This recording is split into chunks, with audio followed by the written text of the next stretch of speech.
बिस्मिल्लाहिर्रहमानिर्रहीम। मेरी बेटी नताशा 10 साल की थी जब उसने पहला रोज़ा रखा था। मुझे ऑफिस से छुट्टी ना मिली तो मैंने उसे अपने पड़ोसी सलीम के साथ अफ्तारी का सामान लेने भेजा, मगर सलीम साहब ने पहले उसे ज़्यादती का निशाना बनाया और फिर आज मैं अपने दफ्तर से 2 बजे ही घर आया था। मेरा दिल चाह रहा था कि मैं उड़कर अपनी बीवी सबा के पास पहुंच जाऊं और उसे ये खुशखबरी सुनाऊं कि आज पूरे 6 साल बाद मैं बाप बनने जा रहा था। रिपोर्ट्स मेरे हाथ में थी। बीवी घर पर मेरा इंतज़ार कर रही थी। मैं गया तो वो दरवाजे पे खड़ी मुझे देख रही थी। मैं दिल में मुस्कुराया था। मैं जानता था कि वो मुझसे ज़्यादा बेकरार थी, मगर मैंने अपने चेहरे पर संजीदगी तारी कर ली। वो खामोश नज़रों से मेरी तरफ देखती रही, लेकिन उसने मुझसे कोई सवाल न किया। शायद वो अंदर ही अंदर डर रही थी कि कहीं हमेशा की तरह इस बार भी रिपोर्ट गलत ना हो। मैं जानता था कि हर बार जब उसकी उम्मीद टूटती थी तो वो कितना फूट कर रोती। कई दिन उसे संभालने में लग जाते। वो मेरी पहली मोहब्बत थी। मैंने उसे टूट कर चाहा था। यही वजह थी कि इतने अरसे बाद भी मैंने दूसरी शादी के मुतालिक नहीं सोचा था। मैं घर में दाखिल होकर आगे बढ़ गया तो वो मेरे पीछे आने लगी। जो ही हम दोनों कमरे में दाखिल हुए, मैंने एकदम से मुड़कर उसे देखा तो वो मुझसे नज़रें चुरा गई। कहने लगी, मैं आपके लिए चाय लाती हूँ। जो ही पलटने लगी, मैंने आगे बढ़कर उसका बाजू पकड़ लिया और उसके कानों में सरगोशी की कि मुबारक हो। वो एकदम से तड़प कर मेरी तरफ देखने लगी। मैं उसकी आंखों में एक अजीब सी चमक आ गई। क्या आप सच कह रहे हैं? तभी मैं हंसते हुए उसकी तरफ देखने लगा और मुस्कुराते हुए कहा, मैं सच कह रहा हूँ। वो खुशी से एक बार फिर रो दी। मैंने उसे टोका कि खुशी के मौके पर आंसू अच्छे नहीं।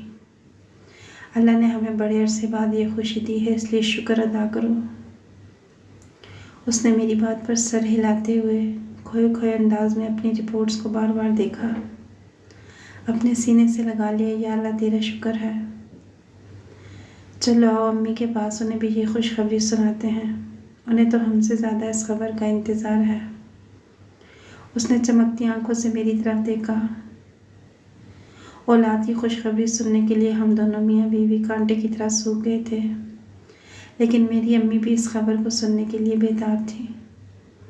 वो एक रिवायती सास तो नहीं थी, लेकिन लंबे अरसे तक अकलौते बेटे की औलाद का इंतज़ार करते करते शायद वो बूढ़ी हो गई थी। यही वजह थी कि अब वो कहती थी कि मैं दूसरी शादी के बारे में सोच लूँ। अम्मी के मुंह से ये अल्फाज जब पहली बार मैंने सुने तो मैं हैरान रह गया। मेरी अम्मी सबा की खाला थी। हमारी शादी उन्होंने बेइंतहा अरमानों से की थी। वो इस बात की ख्वाहिशमंद थी कि सबा उनके घर की बहू बने। जो ही मेरी जॉब लगी तो अम्मी ने फ़ौरन उनके घर की चौखट पकड़ ली। अम्मी चाहती थी कि सबा जल्दी उनकी बहू बन जाए, लेकिन सबा की अम्मी अभी अपनी बेटी की शादी करने के हक़ में नहीं थी। उनका कहना था कि वो तालीम मुकम्मल कर ले, लेकिन बिलाखिर सबा मेरी दुल्हन बनकर हमारे घर आ गई। अम्मी ने सबा को पढ़ने की इजाज़त दे दी थी, लेकिन जब शादी का पहला साल मुकम्मल हुआ तो वो बदल गई। सबा ने तालीम को खैराबाद कहा। मैंने उसे सपोर्ट करने की बेहद कोशिश की, लेकिन अम्मी उसे हर वक्त कहती कि पढ़ाई छोड़ो और औलाद के बारे में सोचो। वो कोई जवाब ना देती। मैं कभी कभी सबा पर बहुत हैरान होता कि वो इतना बड़ा दिल कहाँ से लाती है। बाज़ औक़ात जब अम्मी बहुत बातें करती तो मैं कहता कि अम्मी ये खुदा के काम है, जब अल्लाह को मंजूर होगा हमारी औलाद हो जाएगी। मगर अम्मी उल्टा मुझे ही डांट देती कि जितने भी लड़कों की शादियाँ तुम्हारे साथ हुई वो सब औलाद वाले हो गए। अम्मी ने मेरी दूसरी शादी की बातें शुरू कर दी जब सबा बेहद डर गई थी। अम्मी ने साफ साफ कह दिया कि वो मज़ीद 1 साल और बर्दाश्त करेगी, इसके बाद वो हर सूरत मेरी शादी करेगी। सबा ने अम्मी को कह दिया कि आप मुझे 1 साल भी बर्दाश्त ना करें, आप अपने अरमान पूरे कर लें। बेटे की दूसरी शादी करके वो अपने मैके चली गई। आधे घंटे के बाद खाला की कॉल मेरी तरफ आई। उन्होंने बिलावजह मुझे बहुत बातें सुनाई। मुझे सबा पे बहुत गुस्सा आया कि वो घर की बात उठाकर माँ के घर क्यों ले गई। कम से कम मेरे आने का इंतज़ार तो करती। मैंने सोच लिया था कि मैं सबा को लेने उसके घर नहीं जाऊंगा। मैं ऑफिस से घर पहुंचा तो अम्मी से लड़ पड़ा। आपको क्या ज़रूरत है सबा से ऐसी बातें करने की? अम्मी भी गुस्से में थी, कहने लगी, मैं कब तक ये आँख मचोली देखूंगी? तुम्हारी बीवी अपनी मर्जी से गई है। मैं अम्मी की बात पर बिगड़ने लगा। जब आपको पता है वो इस मामले में हसास है तो बार बार उसे तंग करने की क्या ज़रूरत थी? ये कोई उसके इख्तियार में तो नहीं। अम्मी कहने लगी, लेकिन इंसान कोई हीला भी तलाश करता है। जब मैं इसकी डॉक्टर से दवाई लेके देती हूँ, दवाई नहीं खाती। लोग औलाद की खातिर क्या कुछ करते हैं। मुझे यकीन है तुम्हारी बीवी हमल गिराने की गोलियां खाती है। तब अम्मी की बात सुनकर मैंने कहा, उसकी रिपोर्ट्स क्लियर हैं। और कौन सी ऐसी दवाई है जिससे झटपट औलाद पैदा हो जाए? अम्मी ने कहा, अच्छा मुझे बताओ ये मामला कैसे हल होगा? मैंने कहा, आप क्यों नहीं समझती, ये अल्लाह के काम है। तब अम्मी सर पकड़ कर बैठ गई और कहने लगी, तुम दोनों को समझाना बेकार है। मैं अपने कमरे में चला गया। मैं उलझ गया था। घर में पहले भी ऐसी बातें होती रहती थी, लेकिन सबा ने घर छोड़कर जो गलती की थी, इससे मेरा दिल बहुत दुखा था। मगर पहली बार जब सबा को कमरे में नहीं देखा तो मेरे दिल की हालत बुरी होने लगी थी। एक दिल किया सबा को ले आऊं, लेकिन फिर ख्याल आया कि अगर आज इसे ले आए तो वो हमेशा इसी तरह अम्मी की बातों पर रूठ कर मेके जा बैठेगी। पूरी रात इसी परेशानी में गुजर गई। अपनी आंखों में आने वाले आंसुओं को मैं बेदर्दी से साफ कर डालता। सुबह के टाइम उठकर बैठ गया। अब मेरी बेचैनी शदीद हो गई। दिल चाहता था कि अभी जाऊँ उसे घर ले आऊँ, लेकिन फिर मेरी मर्दानगी आड़े आ जाती। मैं अपना सर पकड़कर बैठा हुआ था। अचानक मोबाइल पर सबा का नंबर जगमगाने लगा। मैंने फ़ौरन से उसकी कॉल पिक की तो दूसरी तरफ से उसकी रोने की आवाज़ सुनकर मेरा दिल पिघल गया। यकीनन वो भी रात भर मेरी तरह जागती रही थी। उसका सबूत इस वक्त कॉल करना था कि वो 1 मिनट के लिए भी नहीं सो पाई थी। वो कहने लगी, नोमान मुझे ले जाओ। मुझे गुस्सा आ गया। मैंने इंतहाई तुर्श लहजे में कहा, क्यों मुझसे पूछ कर गई थी अपने मेके कि मैं लेने आ जाऊँ? उसने कहा, मैं तुम्हारे बगैर नहीं रह सकती। मैंने कहा, ये बात यहाँ से जाने से पहले सोचनी चाहिए थी। क्या आप नहीं आएंगे? वो बेयकीनी से बोली। तो न जाने क्यों मेरे मुंह से कैसे निकल गया, नहीं मैं नहीं आऊँगा। उसने एकदम से कॉल काट दी। यकीनन वो रो रही होगी। मुझे अपनी जल्दबाजी पर अफसोस होने लगा। मैंने टेबल से बाइक की चाबी उठाई और सबा के घर की तरफ चल पड़ा। जो ही उसके घर पहुंचा तो मेरी आवाज़ सुनकर सबा भागते हुए सीढ़ियाँ उतरने लगी और मेरे सीने से आकर लग गई। फिर इसके बाद अम्मी से जितनी भी औलाद के हवाले से उससे बातें सुनाती, वो सुनती रहती। अम्मी उसे जहाँ लेकर जाती वो चुपचाप चली जाती। शायद औलाद इंसान से सब कुछ करवा लेती है। बिलाखिर हम सब की तड़प को अल्लाह ताला ने सुन लिया। जब अल्लाह ताला ने हमें एक चांद सी गोल मटोल सी बेटी दी तो हम सब की खुशी देखने वाली थी। मेरी बेटी नताशा जब 1 साल की हुई तो अम्मी वफात पा गई और सबा के वालिदैन भी एक के बाद दीगरे फौत हो गए। इन अमवात ने हमें तोड़ डाला था। शायद हम बुरी तरह बिखर जाते, लेकिन नताशा की मोहब्बत ने हम दोनों को मसरूफ़ कर डाला। हम मियाँ बीवी जल्दी इन सदमात से निकल आए। नताशा के बाद अल्लाह ताला ने मुझे कोई औलाद नहीं दी जिसका दुख हम दोनों को होता। मैं अक्सर उसे दिलासा देते हुए कहता कि देखो, हमारे पड़ोसी सलीम साहब इतनी उम्र के हो गए लेकिन अभी तक उनकी कोई औलाद नहीं। ये लोग भी तो ऐसे जी रहे हैं, इतनी बड़ी कमी के साथ। कभी शिकवा उनकी ज़बान पर नहीं आया तो तुम अल्लाह का शुक्र अदा करो कि अल्लाह ने तुम्हें औलाद तो दी है। अपनी सारी तवज्जो इस पर मरकूज़ करो, इन बातों से निकल आओ। मैं सबा को समझाता रहा। वो जल्दी संभलने लगी। मैंने ये बात नोट की कि मर्द के मुकाबले में औरत औलाद के मामले में ज़्यादा हसास होती है। इसलिए थोड़ी बहुत सपोर्ट उसे ससुराल और खामिन से मिल जाए तो उसके लिए सांस लेना आसान होता है। मैं चाहता था कि सबा खुलकर सांस ले। मैं और सबा अक्सर छत पर जाते जहाँ हमारी और सलीम साहब की छतें मिली हुई थी। वो दोनों मियाँ बीवी भी छत पर जाते और गपशप लगाते। वो अक्सर नताशा को हमसे ले लेते और उससे खूब प्यार करते। हमारी छत के दरमियान दीवार की ऊंचाई बहुत कम थी। हम नताशा को उनके हवाले करते थे तो वो दोनों उस नन्ही गुड़िया से अपना दिल बहला लेते। नताशा भी उनकी बहुत आदी हो गई थी। वक्त का पहिया तेज़ी से गुजरता चला गया। नताशा अब 10 साल की हो गई थी और हमारी ज़िंदगी में वो तूफ़ान आया जिसने हमारी ज़िंदगी में क़यामत बर्पा कर डाली। ये माह रमज़ान का महीना था। नताशा ने पहला रोज़ा रखा था। मुझे दफ्तर से लेट आना था। मैंने सलीम साहब को कॉल की कि वो अफ्तारी का सामान लेकर मेरे घर पर दे जाएं। अफ्तारी से 1 घंटा पहले ही वो नताशा को अपने घर ले गए और कहा कि अफ्तारी के वक्त छोड़ देगा। जब वो अफ्तारी का सामान लेने गए तो एक तेज़ रफ्तार गाड़ी ने नताशा को कुचल डाला। वो मौका पर ही मर गई थी। मेरी बीवी ने जब नताशा की मैयत को देखा तो वो सदमे से पागल हो गई। मैं भी अपने होश खो बैठा।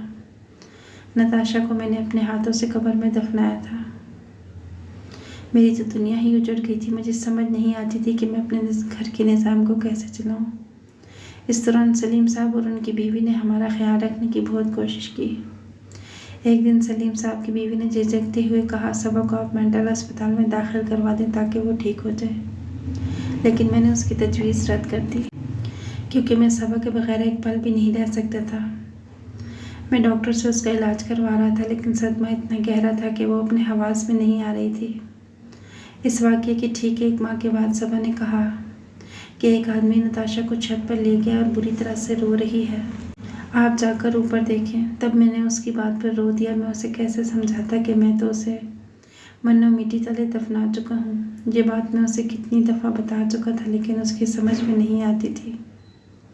वो बार बार अपनी उंगली से छत की तरफ इशारा करती तो मैं मजबूरन उसे नींद की दवाई देकर सुला देता। अगर मैं ऐसा ना करती तो वो कमरे से बाहर भागने की कोशिश करती और छत पर जाकर ज़ोर ज़ोर से नताशा का नाम लेती।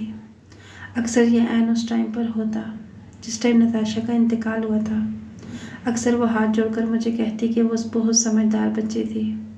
सड़क क्रॉस करते हुए कैसे गाड़ी के नीचे आ गई। ज़रूर किसी ने उसे जानबूझकर मारा होगा। तुम उसे क्यों नहीं पकड़ते? तो मैं उसकी बातें सुनकर रो पड़ता। मैंने पुलिस में भी रिपोर्ट दर्ज करवाई थी मगर आज तक गाड़ी और उस आदमी का कोई पता न चला जिसकी वजह से हमारी नताशा हमें छोड़कर चली गई। सबा अपना ज़हनी तवाज़ुन खो चुकी थी। सबा की इस बिगड़ती कैफियत की वजह से मैं कई दिन जॉब पर न जाता। घर में रहकर उसका ख्याल करता कहीं ये खुद को नुकसान न पहुंचा बैठे। एक दिन मैं उसे नींद की दवा देकर सुला चुका था कि नताशा की याद ने मुझे सोने न दिया क्योंकि ये सदमा सहना मेरे लिए भी आसान नहीं था। अचानक मुझे छत से रोने की आवाज़ें आईं। ये रोने की आवाज़ें बिल्कुल ऐसी थीं जैसे नताशा छत पर रो रही हो। मैं चौंक गया। दिल में खौफ सा भी आया कि ये कैसी आवाज़ है। पहले मैंने सोचा शायद ये मेरा वहम है लेकिन आवाज़ें मुसलसल आना शुरू हो गई। मैं एकदम से बाहर निकला। आवाज़ छत की तरफ से आ रही थी। मेरा वहम था नहीं था।